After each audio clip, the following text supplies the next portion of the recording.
Welcome to Night Stories. Before we begin, I want to thank you all for being here tonight. If you like my stories, please consider giving me like and subscribe. It means the whole world to me. Enjoy the stories, and I hope you get the scare you're looking for. My laptop hissed softly, the cooling fan failing again. 3 monitors glowed against the 2 a.m. darkness of my apartment, and I was 10 tabs deep into forums that probably shaved years off my life just by loading. Another dead end, I sighed, rubbed my temples, and slumped deeper into my chair. The bounty board was dry, just script kiddies and recycled exploits. Nothing new, nothing worth the caffeine surging in my bloodstream. I was about to shut it down and doom scroll myself to sleep when a post caught my eye. Thread title, Echo, clean entry, your mind will follow. Posted by Hologrin. Replies 0, I clicked it without thinking. Inside the post, a single hyperlink, no text, no preview, just a line of base 64 garbage, spaced exactly like a cipher I'd seen before on an old Cold War forum. Curious, I decrypted it. The link resolved to an onion link. It wasn't just a stream, it was live. The screen went black for a full 10 seconds, then static. A camera stabilized. The lens focused on a dimly lit warehouse, abandoned, industrial, water dripping from rusted pipes.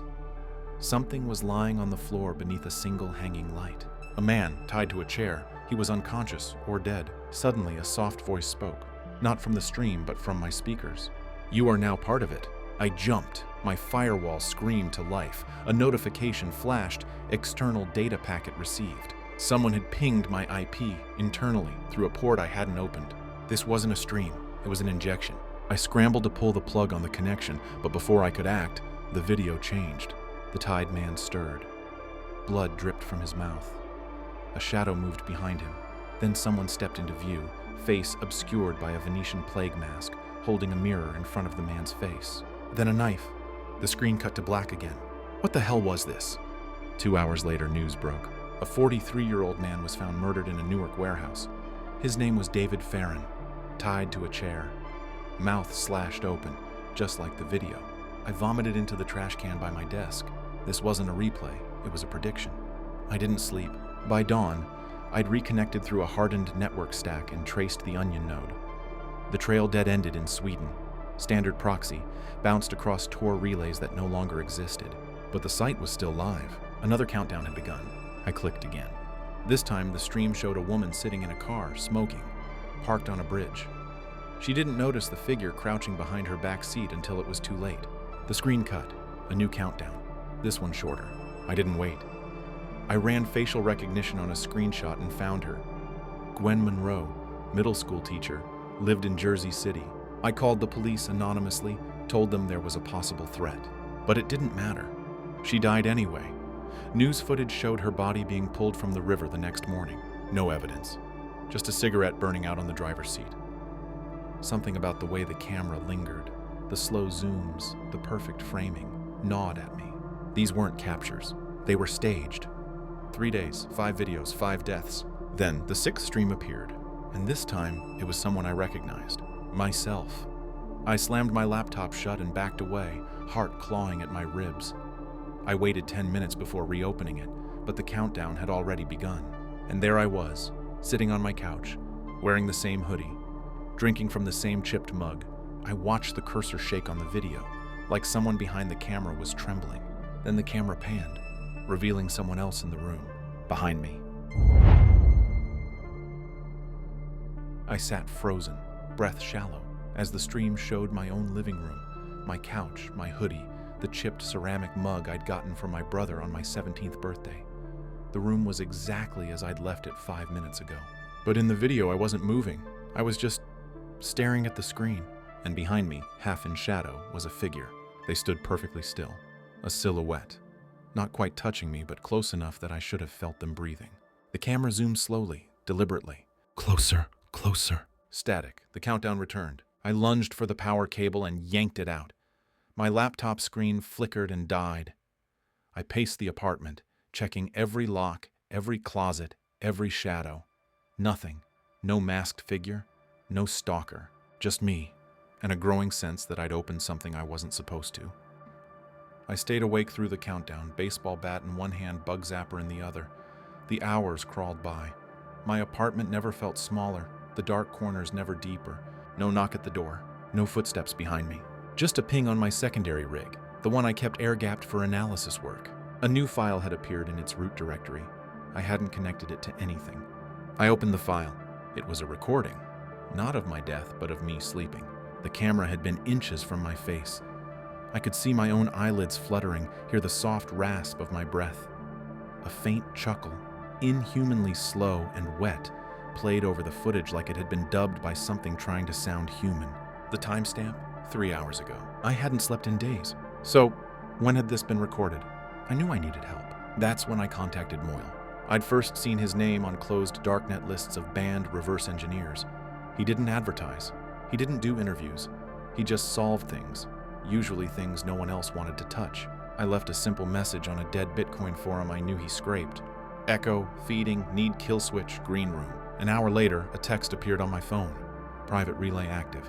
Come alone. 6th and Delancey. Wear black, no devices. Bring the original file. That was it. The green room wasn't a place. It was a term. Old darknet lore said it was where certain streams originated. Places outside the jurisdiction of time zones or reason. No two people described it the same, but Moyle believed in it. Lived in it. He met me in an old meatpacking facility, abandoned since the early 2000s. No lights, just a single desk, a lantern, and a massive tower server humming like a trapped animal. Moyle was older than I'd expected, late 40s maybe. Gaunt, pale, twitchy fingers. He didn't greet me, just gestured for the USB. Echo Protocol isn't a video stream, he said, connecting the stick with twitchy reverence. It's a sequence, a resonance that hijacks anticipation. Think of it like a neural song. You don't just watch it, you become part of its rhythm. I stared at him. That doesn't mean anything. Moyle tapped the screen. It does if the rhythm is learning from you. He ran analysis, packet inspection, hash comparisons, vector traces. After 10 minutes, he paused. This isn't even a file, he said. It's a seed. A seed for what? He didn't answer directly, just turned his monitor toward me. The screen showed a log of pings, not IPs, but people. Moyle leaned in. It means Echo's not just watching you. You're the anchor. Your perception is the control variable. The more afraid you get, the more detailed the predictions become. It's not killing at random, it's curating. I felt bile rise in my throat. Why me? He shrugged. Maybe you were exposed to a fragment when you were younger. Maybe your brain has the right pattern recognition threshold. Maybe it just likes you. We traced the origin of the code, barely. The stream didn't connect to any server. It was peer-to-peer, but with no clear host. That meant it didn't live anywhere, just spread. Each viewer who opened the stream became a node, which meant, I'm spreading it, I said aloud. Moyle nodded grimly. You're the fuse. Then the feed glitched. His server, which hadn't been connected to anything, buzzed once, then spat out an alert. Another stream, another countdown. Moyle clicked it open. This time the camera showed him, slumped over his desk, neck cut ear to ear, blood on the keyboard. He didn't move, didn't breathe. In the background, I saw myself, eyes hollow, mouth hanging open, muttering something unintelligible. We follow the rhythm, we follow the refrain. Moyle smiled, grim and ironic. Guess I'm next. He handed me a slip of paper. Coordinates, deep in the Pine Barrens. What is this? Origin site. I found it a year ago. Thought it was just another fear myth until now. If Echo's got you, there's only one shot. Overwrite the anchor. Meaning?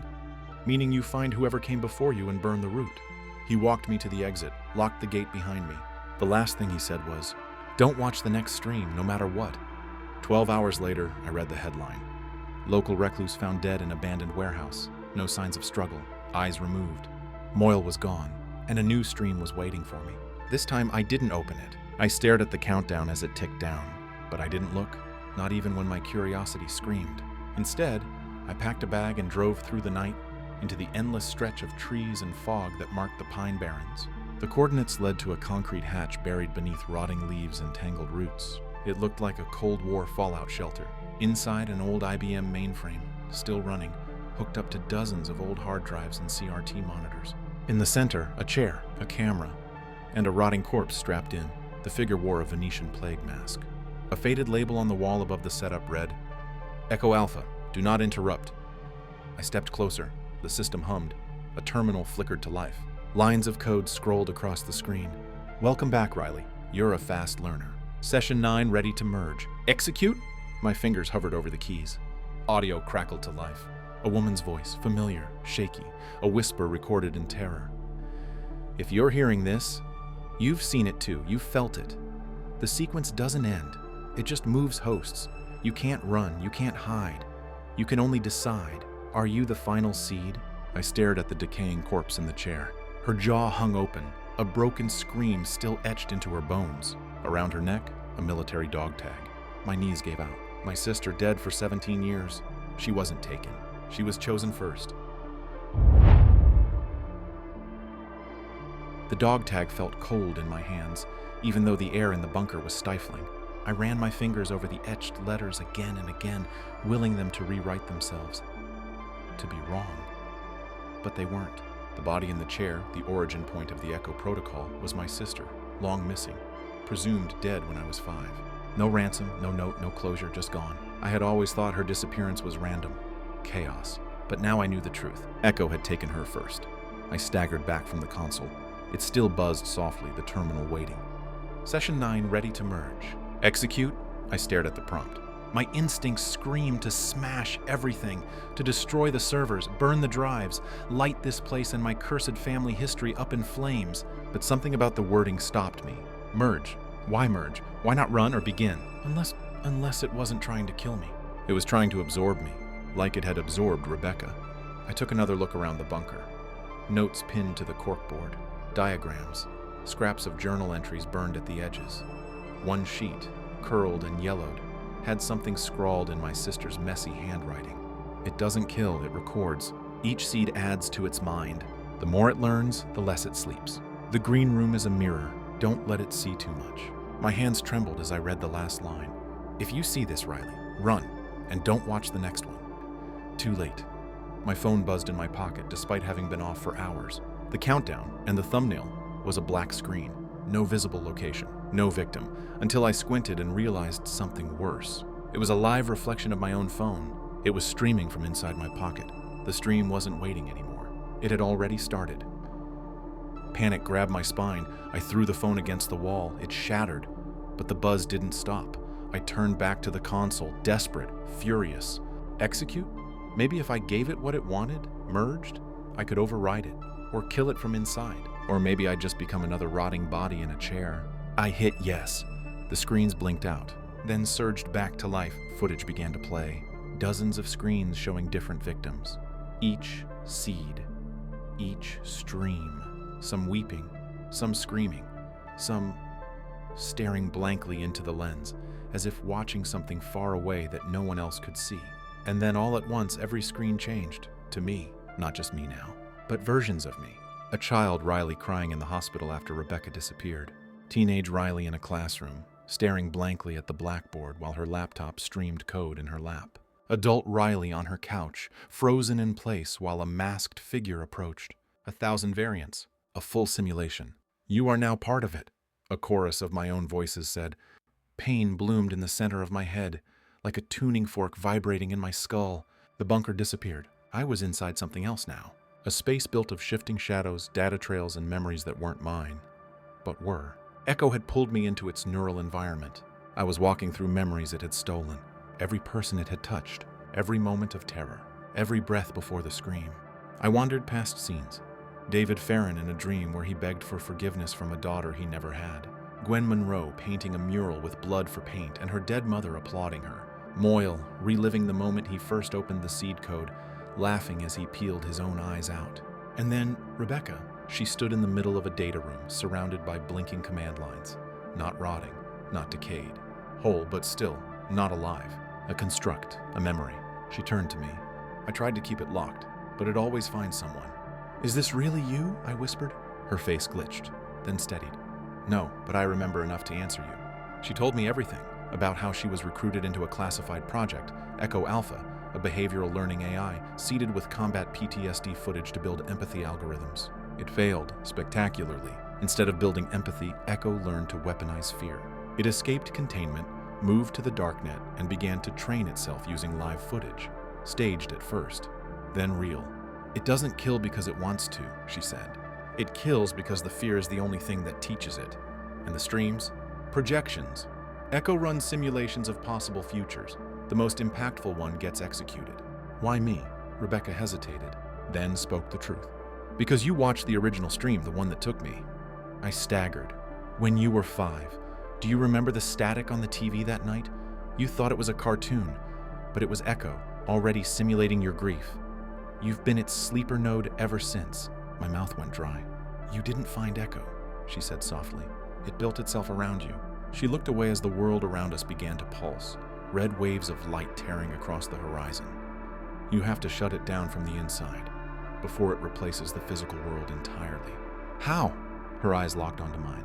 By choosing a different fear, one it can't digest. Suddenly I was back in the chair. The terminal blinked. Select final input. Fear of death. Fear of losing others. Fear of yourself. I hovered over the keyboard. Then chose 3, fear of yourself. The system whined. Sparks flew from the old IBM tower. The screens began to tear, like paper curling in fire. Faces melting. Voices screaming.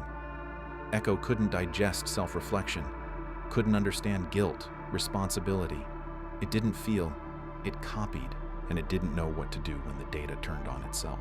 I laughed, bloody and raw, as the machine burst into flame. Try recording this, I said. I made it out just as the hatch collapsed behind me. The forest was silent. No buzz, no stream. For the first time in weeks, maybe years, my mind was quiet. Or so I thought. Until that night, when I returned home, exhausted, covered in ash, and saw a single notification blinking on my laptop screen. Stream complete archived. Would you like to replay session 9?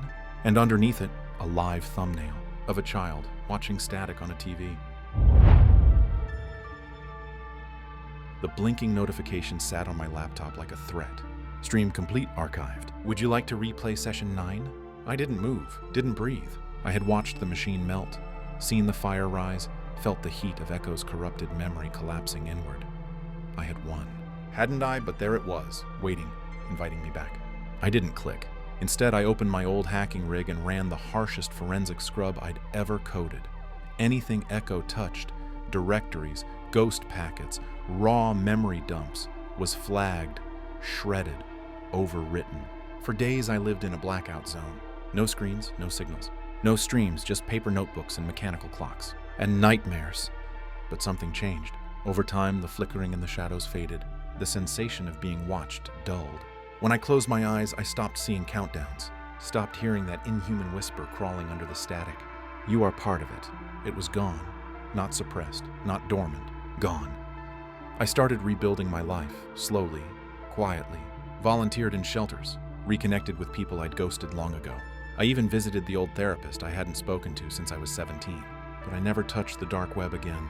Never opened a live stream. Never fixed the broken screen of the laptop I'd thrown across the room. It sits in my closet now, untouched like a tombstone. Years passed. One afternoon, I walked past an electronics store. Dozens of TVs in the window, looping trailers, news reports, drone footage. One TV flickered just for a second to static. I froze, but it was just a glitch. Wasn't it? The notification blinked on the screen. Would you like to replay session 9? And underneath it, streaming subject 10 established. The thumbnail showed a child, alone in a dark room, watching static. A warm light flickered behind him. It looked familiar.